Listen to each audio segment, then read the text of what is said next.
Hello everyone, म चाहिँ आज हजुरहरूलाई रेको नेपालको ड्यासबोर्डमा एकैचोटि कति धेरैजना पार्टीहरू कसरी क्रिएट गर्ने भनेर सिकाउन गइरहेको छु।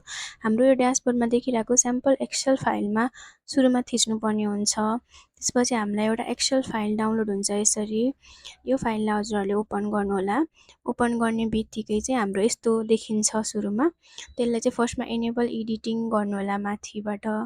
अनि त्यसपछि हाम्रो यहाँ देखाए जसरी हजुरहरूले आफ्नो इन्टिटी अथवा पार्टीहरूको सबै डाटा भर्न सक्नुहुन्छ। यो चाहिँ हाम्रो स्याम्पलमा देखाइरहेको डाटा हो।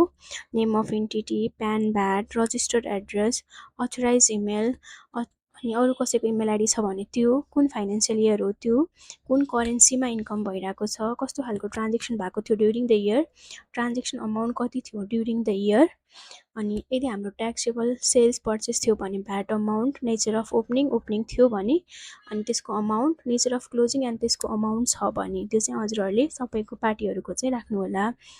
मैले हजुरहरूलाई यहाँ केही ऱ्यान्डम पार्टीहरूको डाटाहरू भरेर देखाइदिएको छु। यसरी नै हजुरहरूले भर्दा हुन्छ। जसरी अब यहाँ name of entity, PAN, VAT, registered address, authorize email मैले सबै भरेको छु। यसरी नै हजुरहरूले यसलाई नै रिफरेन्स लिएर गर्दा हुन्छ।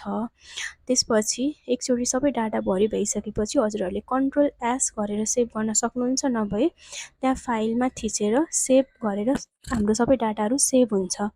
त्यसपछि हजुरहरू ब्याक टु ड्यासबोर्ड जानु, अनि त्यसपछि त्यहाँ हाम्रो अपलोड एक्सेल भन्ने अप्सन छ ड्यासबोर्डमा। त्यहाँ थिचेर अघि भर्खर हामीले सेभ गरेको फाइललाई चाहिँ ओपन गरिदिनु। हामीले यति गरिसकेपछि चाहिँ हामीले जति पनि एक्सेलमा भरेको पार्टीहरूको डाटा थियो सबै नै हाम्रो ड्यासबोर्डमा देखिन्छ। यसलाई नै हजुरहरूले सिलेक्ट गरेर चाहिँ युज गर्न सक्नुहुन्छ कन्फर्मेसन पठाउनको लागि।